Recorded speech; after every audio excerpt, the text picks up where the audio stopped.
Ah, I got the wrong blender from the store. Oh, this is so embarrassing. Oh my gosh. Hey everybody, welcome to another Blender grease pencil tutorial. Thank you so much for the response on my beginner tutorial. I got a lot of really nice feedback on that. I also got some really good constructive feedback, so I'm excited to make this intermediate grease pencil tutorial going over some cool tips and tricks that I've learned using grease pencil for the last 3 years, and just stuff that's fun to play with if you have a little bit of Blender know-how. If you watched my beginner grease pencil tutorial, you shouldn't have too much trouble following along with this, but it would be good to have some 3D fundamentals down. So maybe go check out some 3D tutorials and then come check this one out again. Here's a brief overview of some of the techniques I'm going to talk about in this video, some of them more complicated than others. I hope that you'll enjoy these. If there's any of them that catch your eye, feel free to check the description and skip ahead to the timestamp. Before we get to the video, here's a quick message from me. Every day people are always talking to me saying, Bryson, I gotta know, how do I take your art, make it sticky, and put it on something? And I tell them the same answer every time. I say, pal, you just gotta go over to patreon.com/BrysonMcB and join the sticker club. Every month you get a little sticker sheet in the mail for just like $8. With your support, Bryson can keep making cool art and YouTube videos where he talks about himself in the third person. And then they say to me, oh, that was a weird answer.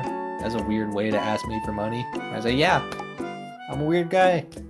I'm weird. Thanks so much to everybody that supported the sticker club in the last year. We've been running it for over a year now. I'm really excited about how much it's grown. You guys have made it possible for me to do so many cool things. So thank you so much. And back to the video.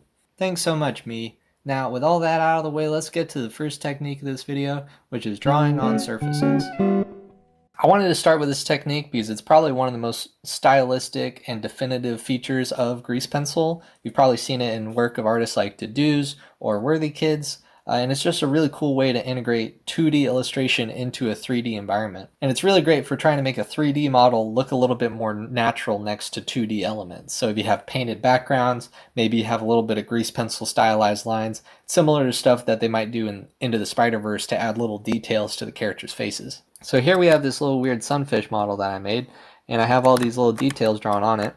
And if we go into edit mode, you can see that these are actually strokes instanced in 3D space. Let me turn off this mirror modifier. So these strokes are just kind of sitting right on the model. There's a little bit of an offset. The most simple way of putting it is that when you have a grease pencil object selected, you go into draw mode, and then up here at the top you can see it usually says origin. I had it on 3D cursor. It'll say like origin, front, something like that. To enable drawing on surface, you just go up to origin and then select surface, and it'll have a little offset. I think it defaults to like 150, which is just huge. It's better to keep the offset pretty small. Otherwise, if it's really high, you'll draw on your model and then your stroke is like super far away from it. So I'll just bring my offset down to like 0.009. And then if you draw on your model, boom, you see that it sits pretty snugly on the face of the model. And you can just add little details and going around. You can draw your details from any perspective and it'll project them onto the model from the view that you draw it at. A couple of things to note is that if you draw a stroke that's a little bit too big, you'll probably see it clip into the model. Because the way that grease pencil works is it basically takes any stroke and it turns it into a plane where all of the vertices make up the perimeter of the plane. In a case like this, if I really wanted to add a pink surface to this model, I would have to make a new material, get rid of the stroke on it, and then I would just start laying in all of these patches of pink to put over the model. And you have to do it pretty small because you're essentially retopologizing your model, but with grease pencil strokes. I don't necessarily recommend this technique. I think it's better to use materials in cases like this, where I would go into the model and take the geometry and maybe cut it up to create this shape, and then just give it a different material to give it the color.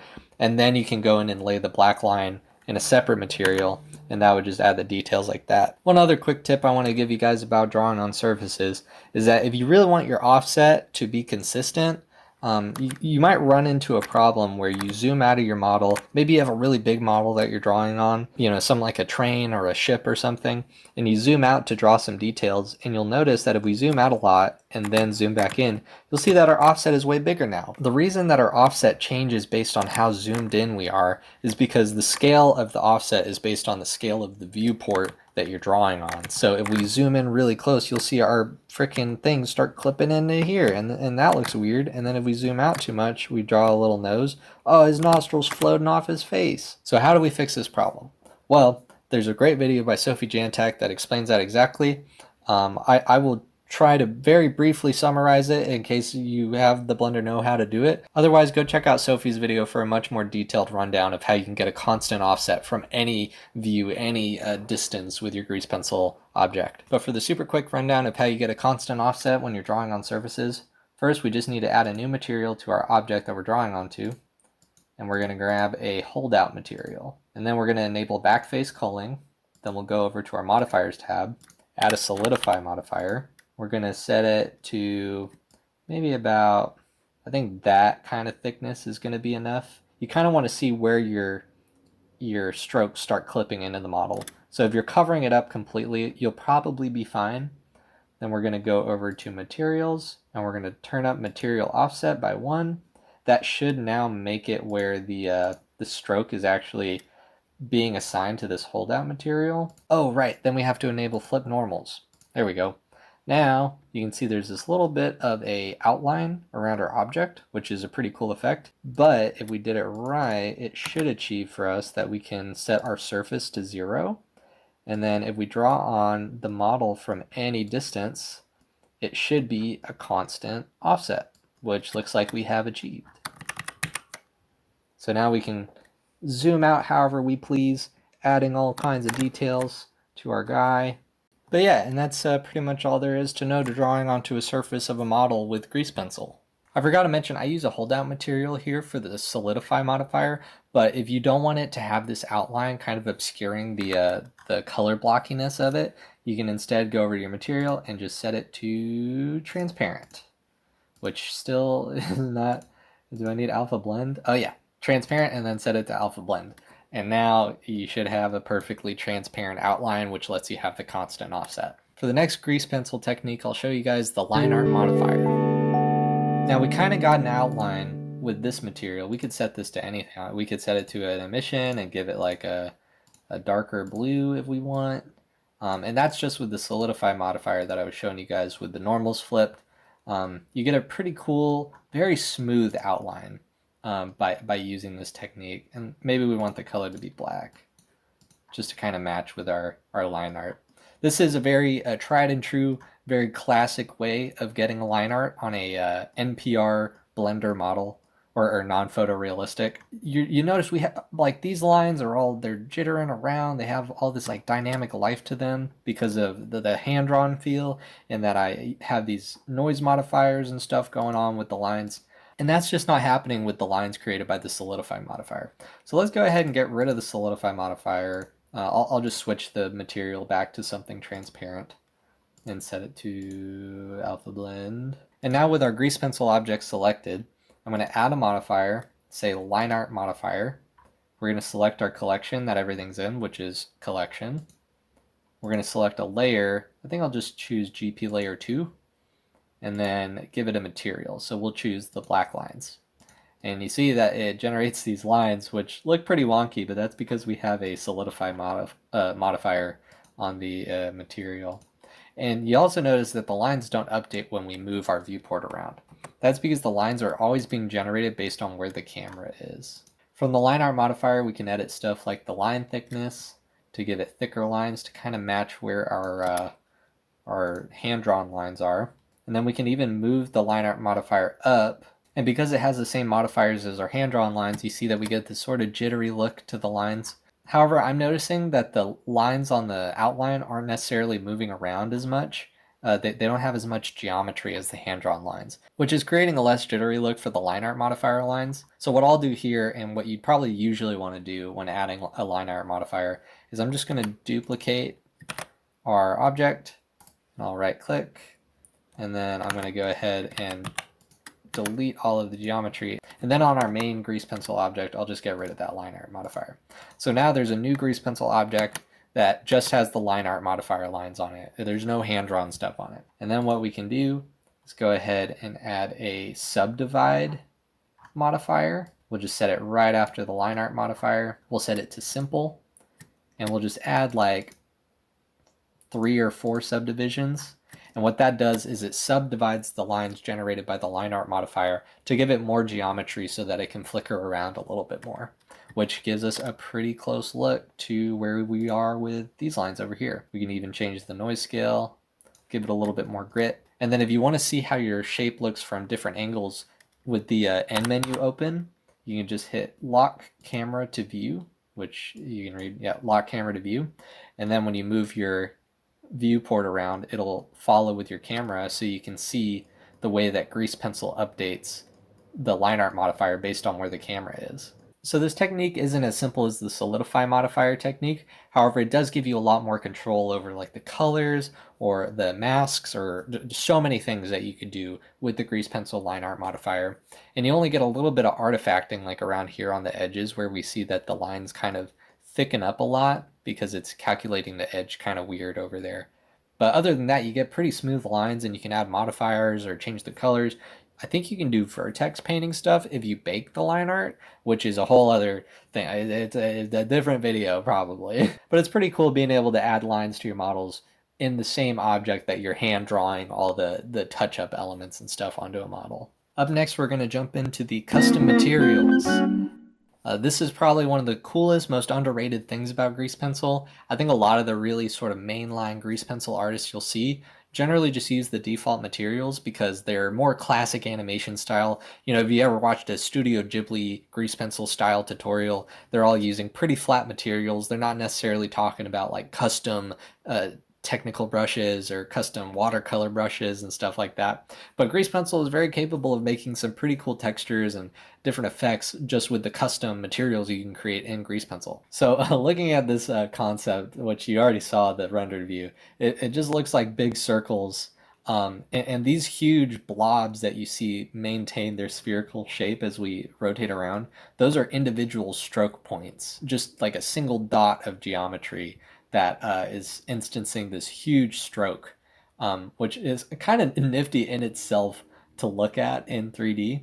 But if we enable rendered view, you'll see that I have this like paint splatter effect on the model, which I mean is just so cool. And the way that you get an effect like this is you just go create a new material in Grease Pencil. For something like a brush texture that you want to instance in 3D, sort of billboarding the texture around as you rotate, you would enable stroke and then hit squares or dot. I think dots or squares will both give you pretty good effects. And then we're just going to enable texture under the style.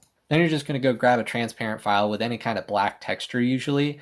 Something that I've done in the past is I'll go into Procreate and just take any of the brushes that are like default in Procreate and just make a dot with it, just, you know, tapping the base texture on like a PNG and then exporting that to Discord and then putting it into Grease Pencil, and it immediately instances the texture that you want. So I'm just going to grab this paint splatter texture that I got online, and I'm going to set the blend all the way to 1. And that's going to let us manipulate the color based on just any color that we want. Then I'll go into draw mode with my new material, and you'll see if I have the radius really high, that's going to change the scale of the image that's being instanced on our stroke. So if I just draw, you'll see we now have these little paint splatter effects, and they look even more fun when you enable a noise modifier. You can even paint around with the brush to kind of create like a more of a wash of texture. And usually I draw with color palettes, so I'll use the material mode for picking colors, but you can also enable vertex color mode. I don't know why I call it vertex color mode. It is called color attribute mode, which basically lets you change the color per vertex rather than by a material on the stroke. I have another cool brush in here, though it's not very significant. It doesn't exactly get the effect I want. I just took like a pencil texture online and tried to create like a pencil brush, but you see it's not necessarily, it's not doing it. Maybe because I didn't have the blend all the way up. It's got a little bit of grit to it, but you know, it kind of leaves you wanting. And then if we make it really small, you just start to see the detail of the brush kind of fall apart. For something like this, you can get a pretty cool pencil brush texture, though it's not so defined that I think it would make it worth using something like this over the regular base material. With vector illustration, you really don't get a lot out of trying to get like a pencil brush texture. Though as far as like the more painterly textures, I think you can get a lot of really cool effects by instancing those kinds of things. Another thing that you can do with materials is adding fill material image textures. So I'm just going to add a new material, I'll get rid of the stroke and add a fill and then change the style to texture. And I have this folder of some pretty cool watercolor textures. So maybe we'll grab this one, set the blend up a bit, and then we'll just pick a vertex color. And then if we start drawing, you'll see that it's instancing this image based on the fill material. Now the image I grabbed didn't fill up the whole canvas. There was a lot of transparency in it, so you'd have to draw pretty big to see fall off. You can also adjust the scale of your image texture, and you'll see we start getting it looping a bit, which could be a cool effect, though it's not necessarily what I'm going for here. I think by scaling it up, we can probably get some pretty cool effects, though that's maybe too much. But yeah, this isn't a super amazing example, but you can see something simple like a star like this. Even just having that little bit of texture around the edges gives it a really nice look. Even though you're not going to get a super fuzzy outline, just the little bit of fuzz from the material can make it look pretty cool. If you had a texture that took up the full image, you'd get a lot more consistent of a texture for your fill materials. And I'm no expert about working with materials, but Sophie Jantek, once again, is an amazing Blender grease pencil artist who actually just put out a new video today showing off a new brush pack Sophie just dropped. It's like $5 on Gumroad. There's a lot of really cool materials that you can use in grease pencil in there. I picked it up so quick. It's wild to think that you could get like a really cool watercolor look in grease pencil, but you know, the artist's mind of someone like Sophie Jantek makes it very possible. So go check out those brushes in the description. Anyways, that's all the information I have to share about custom materials, but we can go ahead and move on to the next topic, which is masks. Masks are probably going to sound very familiar to any digital artist watching this video that haven't used Blender. It's usually used in Photoshop for making a mask around your character so that you can color them in, or creating certain shapes or exclusions from an image based on a different layer. And they work very similar in grease pencil. Now in this little demo scene that I made, you can see that there's this geometry for this fish over here, but you're only able to see the face where there's this paint splatter texture around his face. The way that we can reveal him a little bit more clearly is if we go back into edit mode, grab this, and we move it over, you can see that he is illuminated by the light, and then we can even stretch it out so that it's a little bit more sparse lighting. But yeah, I think this is a super cool effect. I was very pleased with how it came together. Thought it was a cool illustration of the way masks work. So to show you guys, let's go ahead and look at the layers. Layers are where you're going to be managing your masks, and that's controlled by this icon right here. I actually don't need this one turned on. To use a mask, usually you take the layer with your object that you want to be manipulated by the mask. So in my case, that's the layer that has my little fish character on right here. I just select that layer, enable masks with this button right here. You can see that when I disable the mask, the fish becomes fully visible in full color with not really any dynamic looking lighting going on. But when we turn it back on, it hides every part of the fish that doesn't have opacity from the mask layer over it, which is controlled right down here in the mask menu, which you can see is enabled here. If we just get rid of what I have here, you see he's still visible. So the way that you create a mask is by adding a different layer to be your mask. In my case, that's GP layer 3. If I delete everything in GP layer 3, you see that the fish is now not visible. But if I go in and I start drawing, you can see that he is revealed by the paint strokes, which you can get very creative with. If we go into edit mode, we can grab our mask and move it around and see how that affects our creature's visibility. Maybe a more practical use of mask rather than just for something like this where you're trying to make like a spotlight effect would be adding shadows to a character. So if we want to add shadows to something like our little fish character here, pretty good way to do that would be, let's just delete all of those lighting effects. With our lighting layer selected, we will enable masks and we will select our fish layer, which is just GP layer. And I'm going to change this to multiply, and I'll set the opacity to about 0.5 for the layer that I'm adding lighting effects to.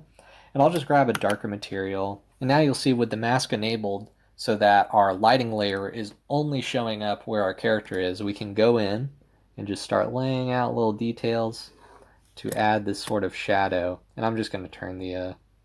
Actually, I think if we just lower the strength all the way to 0, we can still get the fill, but our stroke will be invisible, which is nifty for this.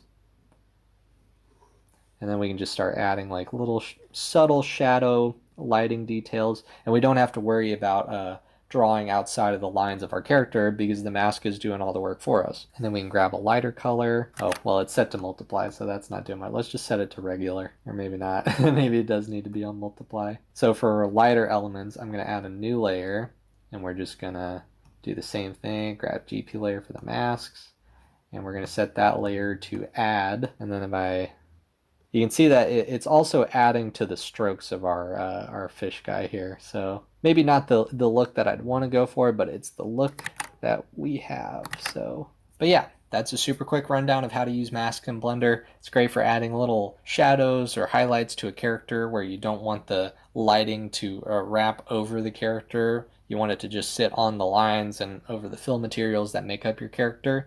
Super intuitive to do that in Grease Pencil. You can even animate it with stuff in edit mode or using sculpt tools. Just go and keep frame by frame, adding like a sort of jiggly look to the lighting, and you can just sculpt it around all willy-nilly, and it's going to always stay wrapped to where your character's geometry is. Or you could get like a weird warpy water look, which I actually really like. I think that looks kind of cool. Not my best animated work, but still a really nifty tool for Grease Pencil. Now let's move on to the next technique, which is parallax. Everybody's favorite lax. To illustrate parallax, I'll just show you guys this little animated sequence of this cat character, which you can already see over at the bottom of the screen over there. The thing about this scene is that I've already separated a few of these things into different objects, which is going to be really nifty for adding parallax. So what I'll do is I'll just bring this guy kind of up to the front, and then bring the surfboard up a bit. And then if we go to the camera view, you'll see the scale of things has changed. So I'm going to scale stuff down roughly to where it was before I added the depth. Now when we move the character around, you can see that the character moves around a bit faster than the wave behind it. This is something that's achieved in a lot of other 2D illustration animation programs just by having the background element that you're moving around move slower or manually adjusted at less of a rate than the stuff in the foreground. You don't necessarily need a 3D engine to do this. You don't necessarily need a 3D engine to achieve this effect, but being that Blender is already a 3D engine, that gives you a lot of tools for adjusting depth or even like rotation in 3D space. In this example, I'm separating the elements into different objects, which makes handling depth information very easy. Blender can sometimes be a little bit wonky when rendering one grease pencil object in front of another. Sometimes it depends on the vertex information. Sometimes it just depends on where the origin is at. And if it's in the same grease pencil object, it's either going to be just dependent on the 2D layers, like the layer order, or the actual 3D location of your edges, depending on the setting that you have for that specific layer. Within just one grease pencil object, the order that strokes appear in depends either on the 2D layers or the 3D location of those strokes. And that's controlled in this little setting box down here. You can see that if I turn this cat character into the stroke depth order 3D location, now the fill is like clipping into the strokes and it looks weird. The reason for that is this character is made up of geometry that is instancing the stroke and fill at the same time. If we were to put it back on 2D layers, you see everything appears just fine. In edit mode, you can even grab strokes, right click, hit arrange, and send to back. And now it looks kind of like he has eyes. But if we look at the back of the model, you see the sunglasses aren't there. It's that the sunglasses are on the exact same 2D plane, exact same realm of geometry that we're seeing. If we go to edit mode, you can see I have the sunglasses right here, but they're not going to appear behind here. And that's because it's just looking at the 2D layer information. And 2D layers doesn't just mean the layers in the layer menu. It's also the order of strokes and the arrangement of those strokes in that independent grease pencil object. So even though we can see the vertex information here, we can see it. If we pull it over to the side, if it is in line with the other strokes that are ahead of it in priority, we can't see the sunglasses.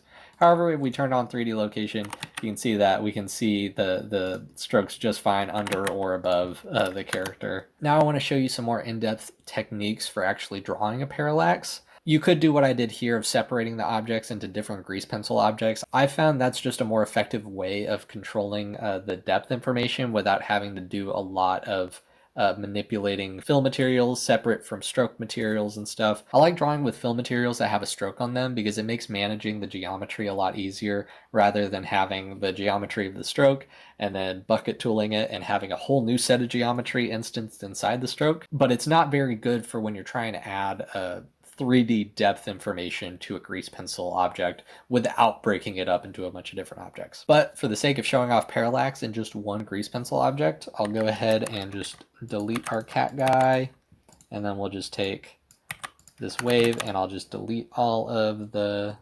frames. A good technique for drawing at different depths in 3D is just orbiting your camera around, and then I'm going to set our stroke placement to 3D cursor.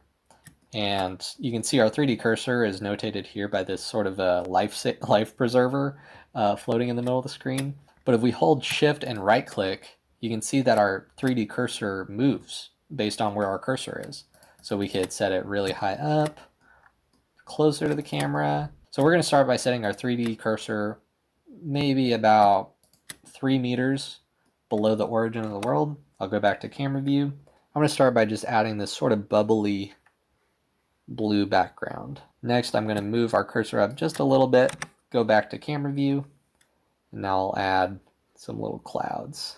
That's a pretty big cloud. Now if we go ahead and rotate, you're not going to notice too much parallax going on unless you really push it to the extremes. We'll keep going and we'll put our 3D cursor right about at the world origin. I'm just going to add a little hill, like a mountain thing. And I'm going to go in here with our white material. We're just going to add like a little snow. Then we'll bring our 3D cursor even closer, just a little bit. Add another mountain thing. Now we're going to move our 3D cursor even closer. Probably want to be a lot closer to the camera for this one.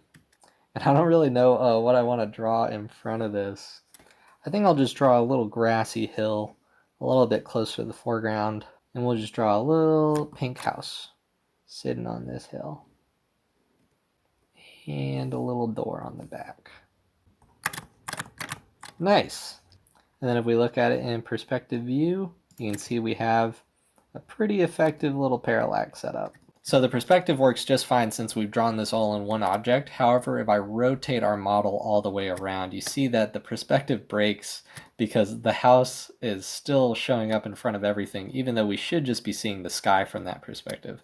So probably the best way of going about fixing that is separating stuff into separate objects, like I said. So we're just going to go layer by layer, select everything, hit P and say selected points to separate that into a different object.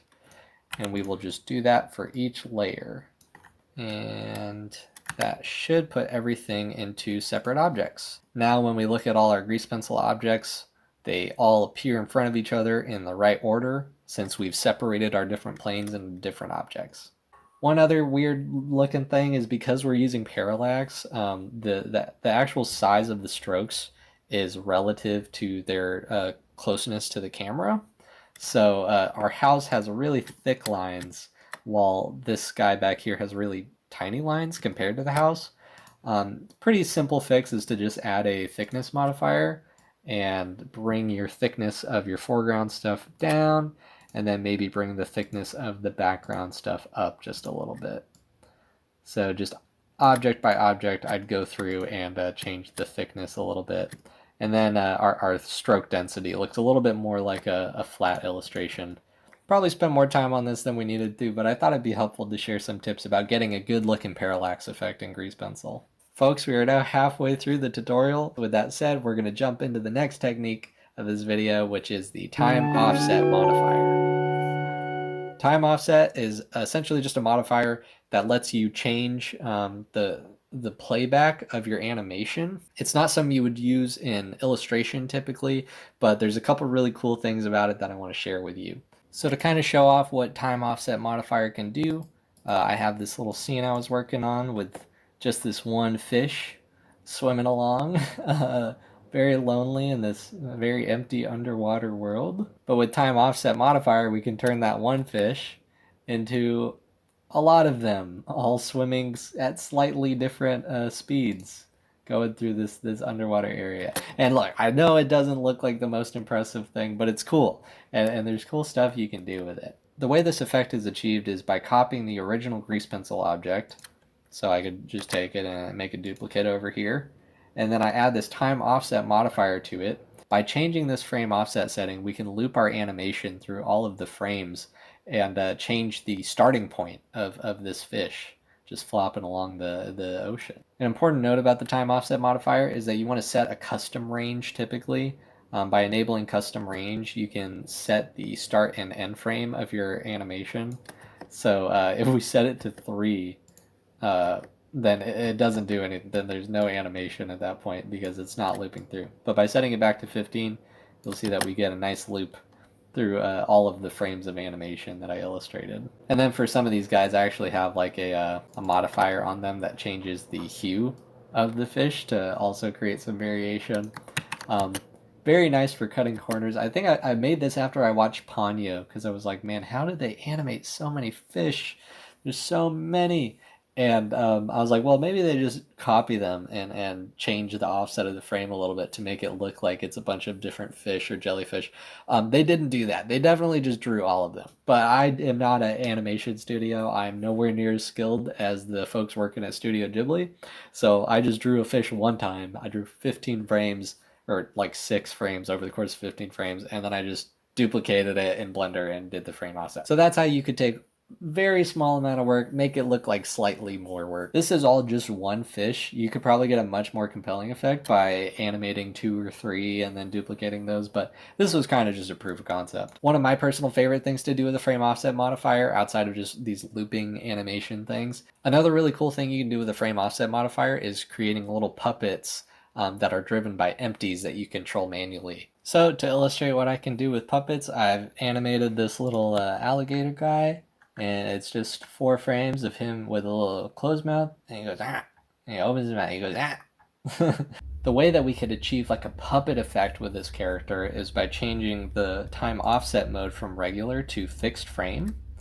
And now the frame is just going to be dependent on where we set it right here. So we can set it to 0 where he does not have a head, or we can control it, however we want, like that. To get this alligator acting like a puppet, I'm just going to search for an empty to add to my scene. And then I'm going to add an object constraint to limit its location. I'm going to give it a minimum Z of 0 and a maximum Z of 1. And then I'm going to grab my little alligator's head, which has actually been separated from its body for the sake of this demonstration. And I'm going to go to the time offset modifier. And where we have frame, we're going to add a driver.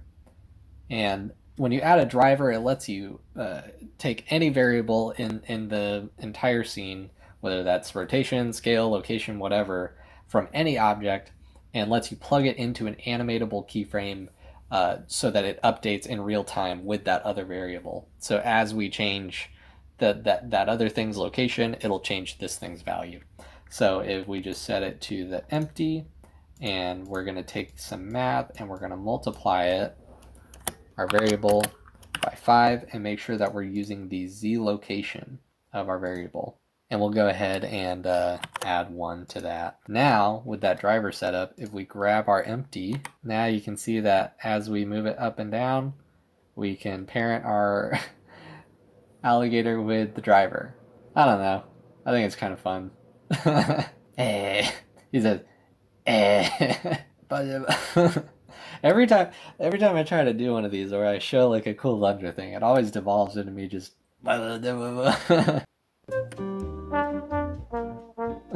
It's so scary.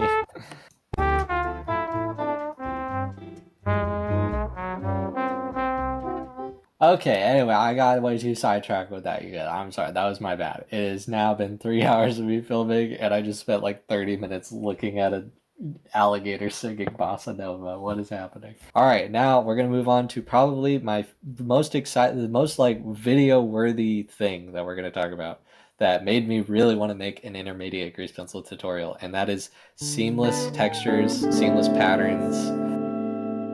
Really simple. It uses a similar effect that I used to get the perfect symmetry in grease pencil, where the symmetrical drawing actually updates in real time by using collection instances, except we're going to use it in this instance for the sake of perfectly distributing a drawing on a grid. So we're actually just going to go ahead and use this scene, I think. So first thing I'm going to do is I'm going to put our two alligator drawing bits into their own collection. I think I'll just put them in Symmetry Doodle because I have that set up as a collection, which is already generating symmetry for me, even though I don't want it. Now with my drawings in Symmetry Doodle, I'm just going to select my main collection, and I'm going to Shift A, Collection Instance, and we're going to select Symmetry Doodle, which has been put onto my 3D cursor location, which I don't want. So I'm just going to set the location to 0. So with my Symmetry Doodle collection instance selected, you can see that it's updating at the same time as our Bossa Nova singing alligator. To make this seamless pattern work, we have to duplicate our collection instance to make a grid. So I'm going to hit Shift D and then X and 6, and that's just going to move it over, and I'm going to hit Shift R to do that a few more times. And then we're going to grab our first collection instance again, Shift D X -6, and then we'll Shift R a few more times. And then we can just grab these guys on the edges. We'll say Shift D Y6, that moves them forward on the Y-axis. And then we'll grab this guy, Shift D -6 to fill in that spot. We'll grab these guys again, Shift D Y6 negative. Pretty simple, just duplicating these guys a bunch. We're gonna Shift D Y -6 and then do it again. Maybe one more time just to be sure. Shift D Y6 and do it a couple times. Now, if we go to camera view, you're really not seeing a lot of them, but we're gonna set it to orthographic and then bring the scale up so that we see a lot more of these guys. And now for the payoff of seeing them all singing at the same time. But the really nifty thing about this is that if I go into any of these grease pencil objects and start drawing, you'll see that they are updating perfectly in real time across all of the instances, similar to how they would update in real time with the symmetry trick that I show off in my beginner grease pencil tutorial. And this effect is just super fun to illustrate with. I kind of just want to show it off here as a proof of concept, but as you saw in the preview animation, you can actually animate with any of these elements. Any of it can move around however you want. If we grab our grease pencil objects, you can see that as we move them around, it updates in every single instance. So if we sculpt anything to animate it around, you'll see that updates with everything. So if we wanted to actually hand illustrate different frames of this animation, it does update across everything. But yeah, that's pretty much the effect. It's really cool drawing with it and seeing your illustration update in real time, instanced across in a perfect grid. You can even have the seams kind of bleed together, which is fun, like where you're kind of drawing it so that one pattern flows perfectly into the next one. It's fun to illustrate these kind of backgrounds where they seem to bleed the seams, where it's kind of hard to tell where the lines are. And you can even exaggerate that by rotating your camera a bit. The actual seams of your distribution of shapes can kind of be obscured. And this is a pretty good example where one element actually just goes so far into the next one that it really bleeds, where it's kind of hard to tell like exactly where the distribution of shapes and how they repeat is. And with an example like this, it's just kind of fun seeing these like fish swimming around. This would be a pretty fun one to animate, though I don't know that I will. Anyways, that was a lot with that alligator thing. Let's move on to the next subject, which is mesh conversion, or specifically converting a mesh into a grease pencil object. Now this is probably one of the more advanced techniques just because it does require a little bit of 3D knowledge, but also you got to be comfortable with navigating the 3D model around because it can get kind of finicky converting a mesh into a grease pencil object and then joining that grease pencil object with a different grease pencil object that has stuff going on. In this preview animation that I showed off, you can see that our sunfish model has some cool like painterly materials going on, but they actually kind of get hidden by this 3D model of the sunfish. And it's not actually a 3D model per se. It's a bunch of grease pencil objects that were converted from a 3D model that are now acting as a mask to reveal the weird painter brush strokes that I made for the fish. But the technique is pretty weird. So let me show you how you go about it. And to do that, we'll just go ahead and create a whole new everything. We're just going to make a new 3D model by sending our cursor to our world origin. Let's just add a sphere, if you will. We'll scale it down a little bit. And what we're going to do with this sphere is we're going to convert it to a grease pencil object. And when you do that, it just puts some pretty basic materials and layers on it. You can see that every single edge has been turned into a stroke. Every face has been turned into a fill material. So it created this black stroke and this white fill. And there's not much that we really want to do with this. This isn't very great for us. Something to note, typically with this effect, we want to duplicate our mesh and then convert it into grease pencil. I forgot to do that here, so I'm just going to undo until I get back to where I had my mesh. So I'm going to duplicate this mesh, convert it to grease pencil, and then I'll just scale it up just a little bit, and then I'm going to go over to my layers, and I'm going to turn off use lights on these, and I think I'm actually going to get rid of the lines layer, because I really just want this fill material. Oh, excuse me, I sneezed so hard that I stopped recording and went and ate dinner, and I'm now recording this later. Anyways, jumping right back into this project, once we have our mesh converted into a grease pencil object, which we can see here, if I just hit tab and grab the grease pencil, and if we go to wireframe view, you see that these are grease pencil strokes. They have this fill material on them, and we can set it as a mask for a different layer here. So I have this GP layer with the sphere layer set as a mask. Now, if we draw anything on this layer, it's only going to be visible when it is in line with this filled material that we have set up. So just to kind of play around with that and show you what it looks like, I'm going to go ahead and hide the base sphere that we had back here. So if I can, is it? Yep, there it is. I'm just going to hide it. I'm actually going to add a new material, and we're just going to do the same thing we did earlier by adding that texture. So currently my layer defaulted to 3D location for some reason, which is not what I wanted. I wanted 2D layers. And now you can see we have this kind of weird thing going on where if I draw in the shape, it's instanced inside of it as if it were like an orb mask, which is actually exactly what it is. So you can only ever see the illustrations that are actually in line with the with the 3D mask that's been generated by converting this mesh into a grease pencil object. Typically, the way that I've seen artists like Sophie Jantag use this method is that you would draw textures, like I'm going to set the 3D cursor back here, and then you could draw like painterly kind of textures and stuff in the background that would sort of shift around as your view changed. So I'm going to set this to where it wraps around from the front, and then if I just keep rotating, oh wait, I actually wanted the side evidently, I don't want the front. So then you can move the camera around and see that the mask is revealing these strokes. And if we turn the mask off, you'll see exactly what's going on. We have all these strokes all over the place. It looks like the world's worst street art ever. But then we turn the mask on, and then you have this kind of weird orb that has all this this really crisp outline, but then a sort of a sketchy inside, which could be a cool effect, could be used to do a lot of cool things. Let's play around with maybe adding a fill material that has a cool texture to it. Now with this fill material, if I just draw a circle, you don't really see the texture that much at all.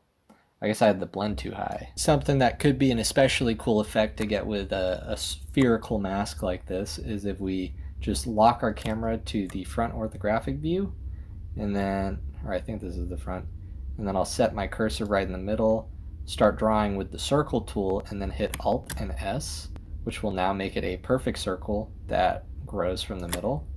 I'll hit Enter, and you can see we have this texture on it. that kind of creates like a crescent moon. If we make it black, maybe the white stands out better like a moon. But yeah, it's like an eyeball or like a portal, and it's got this cool texture to it. If we just scale up that grease pencil, and then we'll just set this material to match the background. And you see that ends up being a pretty interesting effect. I think what I would do with something like this is maybe also add a yellow material, just a regular schmegular yellow, and then go in with a pencil and just start adding some little fun details. But yeah, now we have this 3D mask that's kind of acting like a moon for our stars.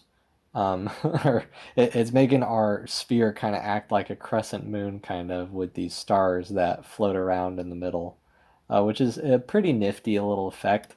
Another really cool effect with masks, just while I'm playing around with the settings and stuff, this is some that I picked up from a Deduze project, where Deduze essentially started by going into a layer and creating a white box, basically, something like that, and then start moving your 3D cursor back in 3D space behind the box, and then in a layer that's being masked by it, you could get a different material and just draw like a little guy or something like that, and give him some eyes, and then move your 3D cursor back a little bit more, and then you can give him like a little chat box, like he has something to say. And I'm actually just gonna send to back. And now when we move the camera around in 3D, you can see that it's like a little comic panel with depth, where you only ever see the comic panel when it lines up with the mask that creates this box, which I think is a pretty cool effect. He says, wow, so cool. I agree. I think this is very cool. You know what? Just for that, we're going to give this guy a cool hat. There's a lot more fun, cool stuff that you can do with converting a mesh to grease pencil that involves like drawing on the surface of the object and then masking textures behind it. Sophie Jantak has a lot of really great examples of that, so definitely go check out some of her work if that's the kind of techniques that you're really into and want to see some cool work of. Anyways, we can go ahead and move on to our next subject, which is compositing. Compositing is such a fun thing. It's like photo filters, but they happen in real time in Blender. So I just put together this little illustration in grease pencil super quick, and it looks pretty flat right now. I got a little bit of a wave distortion animation going on this reflection to make it look like it's ripply water flowing from our character standing in some water here.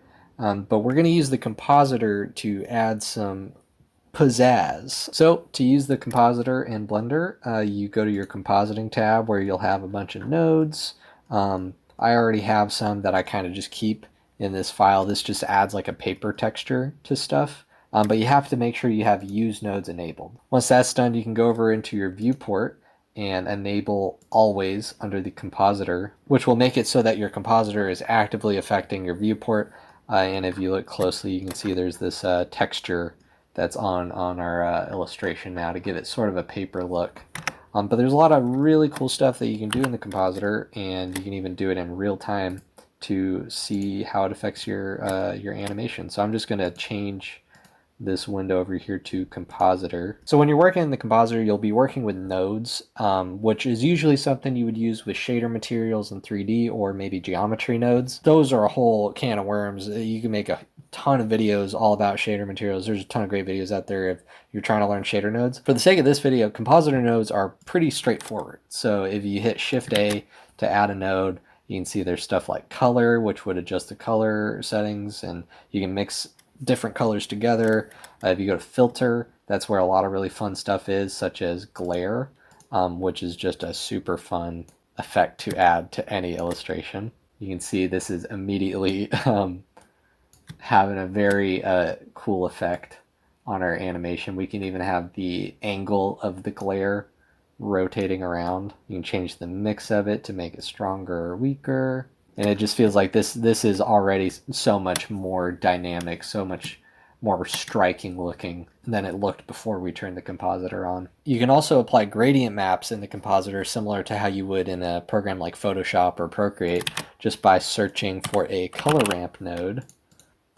And now we have a black and white illustration, and we can make it a bit darker. This looks really cool. I love the way that looks. We can check it out with different colors. This is a great way if you want to format your illustration for like a screen print. Like if I was thinking about printing a white print onto a blue tee, this is a cool way of visualizing that. And yeah, you can just go crazy, adding all kinds of effects and manipulating the colors of your illustration. This looks very cool. This like glow that we have around the white parts of the character because of the glare that we put on it. And this is just, oh man, I'm enjoying this. This is like one of my favorite things to play around with in Grease Pencil, is just going in the compositor and doing all kinds of fun stuff to it. Like, this looks so fun. Another really fun setup in the compositor is a pixelate setup, which I'll show you how to make super quick. There's a lot of great videos of how to do this. It's really good once you have this done to make a node preset so that you don't have to do all these nodes again. But I'll just show you for the sake of making your own node preset real quick. So you just get a scale node, and we'll duplicate that, which you would find just by hitting Shift A and searching for scale. Then we're going to grab a value node, and this is what's going to control how much we're pixelating our image. Then we're going to get a math node, and we're going to set this one to divide, and then duplicate it and set this one to multiply. Set that value to 1 and that value to 1. Then we'll just plug our value node into each of those. And then for this one, this will go right over into these slots, and then these will go right here into the X and Y of the prior one. And basically what this is doing is this first scale node is scaling it down by 5, and then the next one is scaling it back up by 5. But you'll see there's not really anything going on with our drawing yet. But if we add a pixelate node to the middle of the scale nodes, you'll see now our illustration is being pixelated, which has a really cool look. This would be a really fun way to create game assets if you want to use some procedural Blender animation to create sprites. That would be a really cool application for this. Blender actually even has its own game engine, which a lot of people don't know about. It's not good. It's I don't think anyone has ever actually published a game with it, but it does export to HTML5. So if the end goal is to just put something up on itch.io, this is something you could do. You could just make grease pencil objects and pixelate them, and that can be your sprite. So I'm gonna zoom this out a bit, and then we'll lower the pixelation rate a bit until it's a bit more legible. I think 3 is probably a good number here. A really cool node that just got added recently in 4.0 is the Kuwahara filter. Essentially tries to emulate a sort of a painter style. At least that seems like the usual application that I've seen people using this for. Pretty cool, you know, it smears some stuff together kind of the way that paint would smear together on a canvas. Though I don't think it's always the most convincing effect.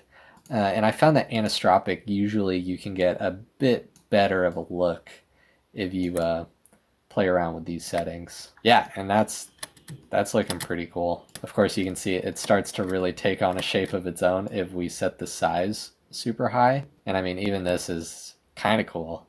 I mean, it's a lot. This gets pretty CPU intensive, I think. So if your computer isn't great, this might not be something very fun to play around with. But for the sake of demonstration, I think it's pretty cool. All right, now for the next /final technique that I'm going to show you in this intermediate grease pencil tutorial is the lattice modifier, which is a really nifty tool. Another great technique for implementing 2D illustrations into a 3D environment. So in this scene we have a few grease pencil objects kind of layered at different depths, and there's not much going on animation wise with them. They're kind of just got a noise modifier on them. But with this jellyfish character that we have in the middle, if we look at our modifiers, you see I have this lattice modifier set up on it. And if I just grab the lattice, which is this grid that's behind it, and I go into edit mode, I can grab vertices on the lattice and move them around to manipulate the location of our grease pencil geometry relative to the vertices on the lattice.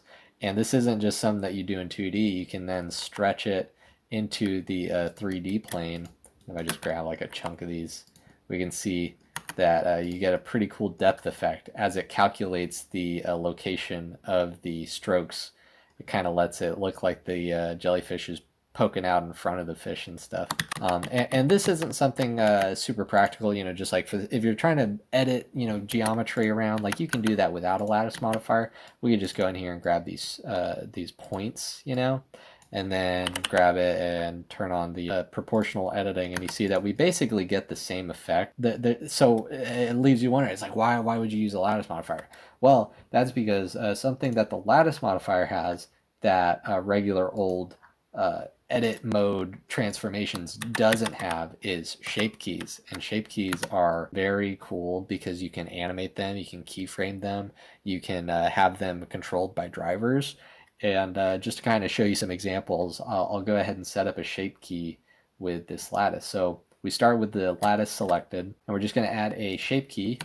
And then with the shape key selected, we'll go into edit mode on our lattice, and we'll just shift the jellyfish over like that. Well, maybe grab a little bit more. Just shift our jellyfish guy over like this. And then with the shape key, we can go ahead and lower the minimum the range minimum to -1, and you can see that we kind of get this inversion of our transformation of the lattice, kind of giving him this fun back and forth motion. And something that we can do to animate this, we're just going to take this value, type #frame, which is going to add a driver, and actually what we'll do is we'll put sine frame, and maybe we'll divide it by 5. Then close the parentheses and then divide it by 10. And now we have just this little back and forth jiggling motion, which looks pretty funny. Maybe we'll just divide it by 5. And that's just a super quick little procedural animation that you can slap onto your grease pencil objects with a lattice modifier. Another cool thing about shape keys is that they can act independently of each other, which means that if you have something driving one shape key, you could have a totally different operation, or even just a manual keyframing of an entirely different shape key. I'll try to visualize that for you. So if we go ahead and grab the lattice that we have and just add a new key, we can take the geometry that we had down here, or maybe let's just take the geometry at the bottom and just shift it forward. And then we can even rotate it on the x-axis and scale it on the z and bring it down. Something like that. So now if that goes forward, it's like that. The tentacles kind of go out. Maybe we want these ones over here to actually go to the back and then rotate like that. So it's sort of an inverted thing going on here. And then we'll put its value at #sign of frame, and we'll actually put it at a negative sign just for fun, and then we'll divide it by 2. And now we have a very weird animation going on with that. Let's divide it by let's divide the frame by 3, and then divide it by 5. And now he's doing the silliest little dance that you ever saw in your life. I'm just going to take this guy and set my 3D cursor right here so that I can rotate him. And rotate them on the X a little bit like that. And then for the rest of these tentacles, we'll rotate them forward a little bit and bring them up. The whole thing has some pretty cool depth. And you notice that if I edit stuff to offset it away from the lattice, it maintains its distance from the lattice. So even though it's not sitting directly flat on this animated piece of paper in between its legs, it's still keeping the distance as if it had like bones shooting out of the piece of paper pushing it around, which is pretty neat. It's nifty for not having to do too much animation. I think this would look even funnier if we put like a wave distortion on it. And then #frame divided by 5. And now he is, oh man, what a wiggly guy we've created here. But yeah, that's an example of how you can use Grease Pencil's lattice modifier to animate your drawing around, manipulate the geometry in a way where you could use procedural elements to drive the animation. And with that, that is the last tip that I have for this very long intermediate Grease Pencil video. I have been filming for so long today. I am so grateful to everybody that has watched all the way up to this point. Congratulations to you on learning a lot of cool little grease pencil techniques. Anyways, that's all I got for you guys today. Thank you so much for watching, and thank you so much to my Patreon supporters for making videos like this possible. If you liked any of the designs that you saw in this video, go check out my sticker club. I'm going to be making Oceanic CMYK themed stickers all month, and those will be going out in the mail next month in February. So go check out the Patreon if you're interested in getting some stickers in the mail and helping me make more videos like this. I'm excited to make some more YouTube videos this year, so if you'd like to follow along, be sure to subscribe. Maybe share this video with some other friends that are trying to learn Blender, or that friend that is always saying that they're trying to learn Blender, but they still haven't yet, and they're going to watch this part of the video after you send it to them, and it's going to be a little bit awkward. Maybe that friend's name is Jeffrey. That would be really funny if it's your friend that's named Jeffrey. This is my impression of Jeffrey. I'm going to figure out how to use this thing, and I'm going to make some cool stuff. Someday. Maybe. I'm just joking. Anyways, that's all I got for you guys today. Thank you so much for watching. I hope you have a good one, and I'll see you next time. All your stickers are going on their way.